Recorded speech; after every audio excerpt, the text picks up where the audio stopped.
ಆರಂಭ ಆಯ್ತು. ಬೆಂಗಳೂರಿನ ಬನ್ನಪ್ಪ ಪಾರ್ಕದಿಂದ ಹೋರಾಟ ಆರಂಭ ಆಗಿ ಮೈಸೂರಿನವರೆಗೆ ಹೋರಾಟ ನಡೀತು.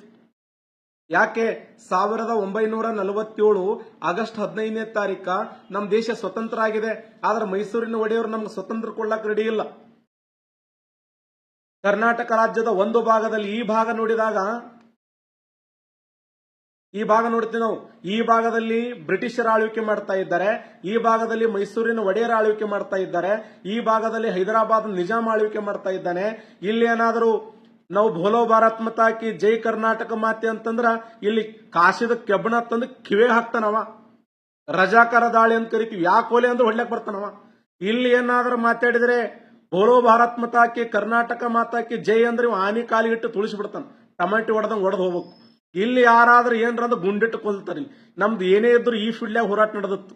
ಬೆಳಗಾಮ, ಹುಬ್ಬಳ್ಳಿ, ಧಾರವಾಡ, ಬಿಜಾಪುರ, ಬಾಗಲಕೋಟ, ಅಕ್ಕಲಕೋಟ, ಜತ್ತ, ಉತ್ತರ ಕನ್ನಡದ ಕಾರವಾರ ಈ ಭಾಗದಲ್ಲಿ ಹೋರಾಟ. ಇಲ್ಲಿ ಮಾತಾಡಂಗಿಲ್ಲ, ಇಲ್ಲಿ ಮಾತಾಡಂಗಿಲ್ಲ, ಇಲ್ಲಿ ಮಾತಾಡಂಗಿಲ್ಲ.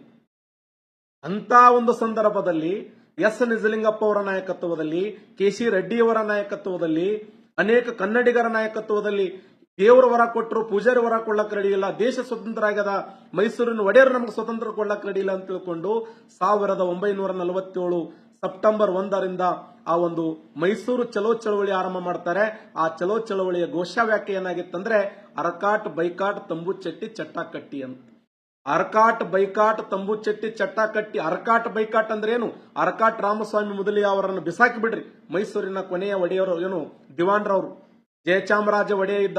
ಮೈಸೂರಿನ ಕೊನೆಯ ದಿವಾನ ಯಾರಂದ್ರೆ ಅರಕಾಟ್ ರಾಮಸ್ವಾಮಿ ಮುದಲಿಯಾರ್. ಅರಕಾಟ್ ಬೈಕಾಟ್ ತಂಬುಚೆಟ್ಟಿ ಚಟ್ಟಾಕಟ್ಟಿ ಅಂದಿನ ಕಾರ್ಯದರ್ಶಿ ತಂಬುಚೆಟ್ಟಿ ಚಟ್ಟಾಕಟ್ಟಿ ಬಿಟ್ರಂದ್ರು. 1947 ಸೆಪ್ಟೆಂಬರ್ 1ರಿಂದ ಹೋರಾಟ ಆರಂಭ ಆಯ್ತು.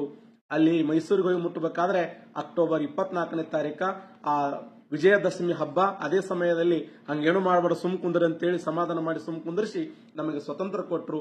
ಅದನ್ನ ನಾವು ಜವಾಬ್ದಾರಿ ಸರ್ಕಾರಕ್ಕಾಗಿ ನಡೆದಂತ ಹೋರಾಟ, ಅದನ್ನ ಮೈಸೂರು ಚಲೋ ಚಳವಳಿ ಅಂತೇಳಿ ಕರಿತೀವಿ.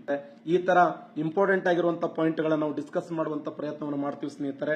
ತಮ್ಮೆಲ್ಲರಿಗೂ ಒಳ್ಳೆಯದಾಗಲಿ. ಏನು ಇವತ್ತು ಐಜಿ ಸರ್ ಅವರು ತಮಗೆ ಅತ್ಯುತ್ತಮವಾಗಿರುವಂತಹ ಮಾರ್ಗದರ್ಶನ ಮಾಡಬೇಕಂತ ಹೇಳಿ ಐಜಿ ಆಪ್ ಅನ್ನ ಪ್ರಾರಂಭ ಮಾಡಿ ಆ ಮೂಲಕ ಅತ್ಯುತ್ತಮವಾಗಿರುವಂತಹ ಕ್ಲಾಸ್ಗಳನ್ನ ಸರ್ ಆಗಲಿ ನಾನಾಗಲಿ ಕೊಡುವಂತ ಪ್ರಯತ್ನವನ್ನು ಮಾಡ್ತೀವಿ. ನಿಮ್ಮ ಸೇವೆಯನ್ನು ಸಲ್ಲಿಸುವಂತ ಪ್ರಯತ್ನವನ್ನು ಮಾಡ್ತೀವಿ. ನಾವು ನಿಮ್ಮ ವಿಶ್ವಾಸಕ್ಕೆ ಅರ್ಹರಾಗ್ತೀವಿ. ಸಾಧ್ಯವಾದ ಮಟ್ಟಿಗೆ ನಿಮ್ಮೆಲ್ಲರ ಸೇವೆಯನ್ನು ಮಾಡುವಂತ ಪ್ರಯತ್ನ ಮಾಡ್ತೀವಿ. ಯಾಕಂದ್ರೆ ನಾವೆಲ್ಲ ಬೆಳೆದು ಬಂದಿದ್ದು ಹಳ್ಳಿಯಿಂದ. ನಾವು ಹೈಟೆಕ್ ಬಗ್ಗೆ ವಿಚಾರ ಮಾಡಂಗಿಲ್ಲ. ಅತ್ಯಂತ ಕಡಿಮೆ ಎಲ್ಲದರಲ್ಲಿ ಕೂಡ ಇಟ್ಟುಕೊಂಡು ಒಂದಿಷ್ಟು ಒಳ್ಳೆ ವಿಚಾರಗಳನ್ನು ನಿಮಗೆ ಹಂಚಿಕೊಳ್ಳುವಂತ ಪ್ರಯತ್ನವನ್ನು ಮಾಡ್ತೀವಿ. ನಿಮ್ಮೆಲ್ಲರಿಗೂ ಒಳ್ಳೆಯದಾಗಲಿ. ನಮಸ್ಕಾರ.